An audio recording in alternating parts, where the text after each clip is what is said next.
guys sa lahat ng mga subscribers kasi ilang araw na rin ako namamalat dahil po siguro sa ubo, asipon, dahil pabago-bago ang panahon, and of course yung napapadalas na pagpupuyat. Ang sakit sa lala muna naman itong ginagawa ko. Nasaan yung tubig ko? Doon. Ayun. Nagsisimula pa lang ako, eto na ako agad. So anyway, isa nga sa mga mainit na pinag-uusapan ngayong Agosto ay yung nakaraang Senado na actually maraming hearing to mga 3 yata. But anyway, dalawa sa mga hearing na yon na magkaibang issue ay talaga namang pinag-usapan. Pero simulan na natin doon sa hearing na tinatawag ni Senator Robin Padilla, at ang naging resource speaker nila doon ay si Attorney Lorna Capunan, na may kaugnayan nga ito sa issue ng marital rape at saka yung pagsasama ng mag-asawa na babae at lalaki at kung paano dapat nilang yayabong ang kanilang pagmamahalan, particular nga doon sa issue ng kanilang intimacy. Ngayon, nakakatawa kasi napanood doon sa version ng mga pinag-uusapan na nag-viral na itong si Robin Padilla di umano ay parang dalawang version yung kinukwento. Una, si Robin ay umaarte lamang na wala siyang alam doon sa inquiry o doon sa mga pinag-uusapan o dinidiscuss sa kanila ni Attorney Capunan hinggil doon sa issue. Or pangalawa, talagang wala siyang alam. Alam mo yon, na nagdudunong-dunungan or something. Kasi nga, napapadalas yata ngayon itong si Senator Robin Padilla dahil siguro sa association niya sa dating Pangulo ng Bansa na si dating Pangulong Rodrigo Duterte, yung kanyang political, minsan, yung mga political stand niya, yung kanyang mga political na will and, yung ginagawa niya, ay laging napupunaan kasi nga ang mga tao, mga netizen, especially yung mga bashers niya or hindi nagkakagusto sa kanya, ay laging siyang tinitingnan o laging kine-question yung kakayahan niya bilang isang mambabatas na kung ikukumpara doon sa mga titulado gaya ng mga abogado, mga ekonomista, mga talaga nagpakadalubhasa pa ng pag-aaral ng batas, hindi lang sa bansang ito kundi maging sa ibang bansa, talagang napag-iiwanan. And yet, nakita naman natin na naging resulta ng eleksyon na kung saan sumali si Robin, ay nag-number 1 siya among the senatoriables, di ba? So dito sa mga ginagawa niyang pagpapatawag ng mga inquiries, tinumbukan nga natin ngayon kasi sa susunod na episode, pag-uusapan naman natin yung naging partisipasyon naman niya dun sa Sandro Mulak case, no? But anyway, unahin natin ito kasi nakakaroon ng parang malawak na impresyon na itong si Robin ay parang hindi niya napapanindigan ang pagiging disente, quote-unquote, ng isang senador. Disente in a sense na, alam mo, hindi naman venue yung Senado or hindi ka nagkaroon ng titulong senador na binoto ka ng majority of the Filipinos para, alam mo yun, para sabi nga ng mga netizen, magkalat ka or kung ano-ano na lang yung gawin mo or ipakita mo sa madla. Kasi nga dito pa nga po sa pinag-uusapan natin, habang dinidiscuss ni Attorney Lorna Capunan ayon sa new family code na sinasaad ang tungkol sa marital rape, ay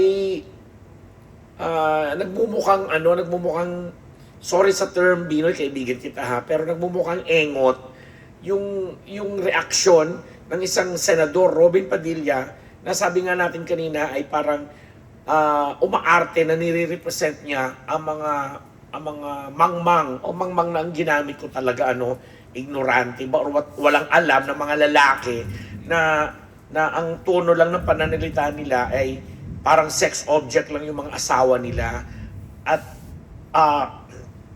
yung term mismo ginamit ni Robin, ano ba yon? Yung urge na sinasabi niya, yung sexual urge na pag dumating na within 30 minutes daw ay kailangang mailabas or hindi napipigilan, paano daw yun kung gusto niya, tapos hindi gusto ng asawa niya. May mga ganun na, mga pagtatanong na, sabi nga, common na tanong ng isang common tao, lalaki, na may asawa na, ang tingin nga lang sa mga asawa nila ay parausan. No, though ang ganda-ganda ng paliwanag ni Attorney Kapunan na during the 1935 Constitution, may ganito tayo, ganyan-ganyan, at binago na yun nung sometime in 2008 or something under new family code na sinasabi nga doon na tinanggal na yung kataga doon or termino doon na obligasyon ng babae na paglingkuran yung lalaki. Kasi yun pa rin yung sinasabi ni Robin na parang may duty or may obligation si babae na pag sinumpong si asawa niya lalaki na makipag-sex, agad-agad titihay at makikipag-sex kahit ayaw ni lalaki. Kaya nga napag-uusapan yung marital rape kasi nagpo-fall siya under rape. So anyway, sa paliwanag na yun, tawa-tawa pa ako kasi sinabi doon ni Attorney Kapunan na ano ang gagawin. Nagtanong kasi si Robin, anong gagawin namin ng mga lalaki pag sinusumpong na nga daw ng ganong klaseng urge. Sabi niya, magdasal ka, o kaya manood ka ng Netflix, o kaya basta wag mong pipilitin yung babae o yung partner mo kasi no is no. Ang ayaw is ayaw. Diba? Kasi hindi lang naman daw yung galing, hindi na lang, kasi nga kaya nga daw tinanggal yung obligasyon na salita doon sa New Family Code is para maiwasan na yung pagsasampa ng kaso kasi nga sa kultura ng mga Pilipino or sa kultura ng pagkakaroon ng mag-asawang Pinoy at Pinay or partnership dito sa Philippines, kailangan daw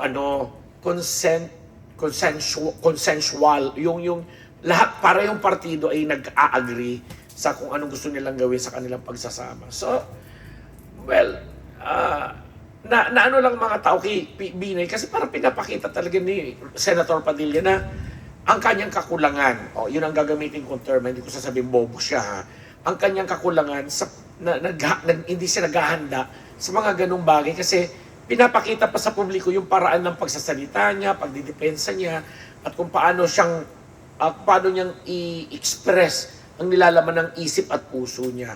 Na dumating sa point na pati sa social media yung tinatawag nilang landian ng kanyang asawa, with all due respect kay Mariel Rodriguez na kaibigan din namin, doon pa sila nagsasagutan sa kanilang mga social media accounts ng tungkol doon sa kanilang kalandian, sabi ng mga netizen kalandian, meaning doon nila in-express yung parang parang sweetheart or honey, I'm in heat, hot na hot ako ngayon, bla bla bla bla, na sinagot naman ni Mariel ng it's a tie, hot na hot rin ako ngayon. Na parang ang dating nga kasi sa mga netizen at mga nakasubaybay at talagang gusto makakuha ng tamang explanasyon, ng tamang kaalaman tungkol sa marital rape issue, lalo pat si Robin ngayon parang siya ba chairman or something, basta siyang naging punto siyang naging sentro nung usapan na nandoon sa Attorney Kapunan na ano bang tawag natin dito? Tama ba ako? Si Lorna Kapunan nga ba yung nandoon? Yung medyo tama. Pag ganun ako, no? Kasi yung may isa rin kasing attorney na maano rin sa showbiz, ano? But anyway, patawad po. Ituloy ko lang na kaya nagkakaroon ng hindi magandang impresyon ngayon ang mga tao, pati na rin si Mariel na dadamay, nababash na rin siya. Kasi nga, diretsong sabi nila is, hindi gawain ng isang disenteng senador or lalo pat numero unong halal nanalo ng napakaraming boto, milyones na boto mula sa sambayan ng Pilipino sa buong bansa, ang umakto ng gano'n na may issue na nga, imbis na, alam mo yon, i-represent niya ng maayos at disente yung mga kalalakihan na kulang o walang kaalaman sa isyong gano'n, siya pa itong parang namumuno, parang ipakita ba na, okay lang na mambabae, okay lang na makipag-sex sa iba, okay lang na magharutan kayong mag-asawa sa social media na nababasa ng marami kahit hindi pa mga may asawa, na nagiging impresyon nga tuloy na libog lang ba, landian lang ba, ganun tuloy ang dating. Tapos may mga iba pang nagsasabi na palibasa siguro, with all due respect sa mga kapatid nating Muslim, na nag-Muslim itong si Robin kasi nga naman sa Muslim, sa tradisyon at kultura ng mga kaibigan at kapatid na Muslim, inaalaw nila yung pagkakaroon ng maraming asawa. So, to say na siguro pag nagsasama-sama sa isang bahay, para mga Chinese, di ba na may room 1 to room 2, room 3, room 4. Kung kanino mo gustong sumiping at makipag-sex ay available. Parang ang dating tuloy, hindi ganun kasi ang majority ng mga Pilipino sa bansang ito na kung saan ang kultura ay hindi naman pinapraktis ng ganon.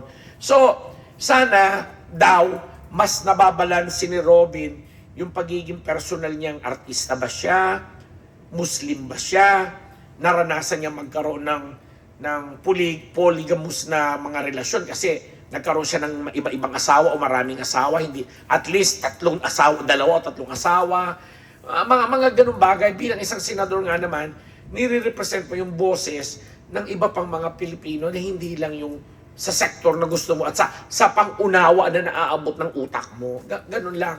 Itong vlog na to, ginagawa ko po ito dito sa Unbettable Channel, hindi para mamintas, mambash din, kundi, alam mo yon, i-share din. Kasi nga sabi natin, nagagamit sa social media, nagagamit sa traditional media, ang kaparaanan ng pagdi-disseminate ng information na ang napipick up tuloy ng iba o ang napipick up ng marami na hindi naiintindihan yung issue o usapin ay yung taliwas na konsepto at hindi naaayon sa batas. So yun lang mga ka-Team Unbettable. Kaya pasensya na po kayo kung medyo naging, hindi naman ako preachy, pero ako'y naniniwala na ang mga inihalal nating mga opisyal, lalo pat nalalapit naman ng 2025 midterm elections, sana mas maging maingat din talaga tayo. Hindi dahil sa sinisiraan o pinipitasan ko itong si Robin, kundi ipinaabot ko rin, makaabot man ito sa kanya, kaibigang Binoy, kapatid na Robin, kaibigang Mariel, na alam mo, may tamang lugar para sa lahat, may aktong, may naaayon ng mga salita para sa tamang okasyon at tamang tamang okasyon at tamang mga tao. Kasi bilang isang senador Binoy, kumbaga nag-level up ka na, hindi ka na yung action star lang, bad boy ng Philippine cinema, alam mo yon na nakilalang babaero, may mga anak sa ganito, ganyan. Hindi na ganun lang ang buhay mo ngayon at anong tawag dito, hindi lang yung estado mo ang na nasa ganun ka. Kasi ka na, public servant ka at the same time, hindi basta-basta yung posisyon mo. Yun lang naman ang pinupunto natin dito. Kaya sana mas maging maingat at mas maging, alam mo yon, mas lagyan sana ng tamang kadisentihan ang mga ganung pananalita at pag-aakto. Diba? Lalo ngayon social media, ang bilis kumalat ng mga kung ano-anong informasyon dahil maraming marites. Diba? Kaya ako ang lingkod, na mamalit pa rin, nahirap pa magsalita. Ang Betnabos po, hello po sa ating mga subscribers, pasensya na po kayo. Magandang gabi po, araw at umaga sa inyong lahat.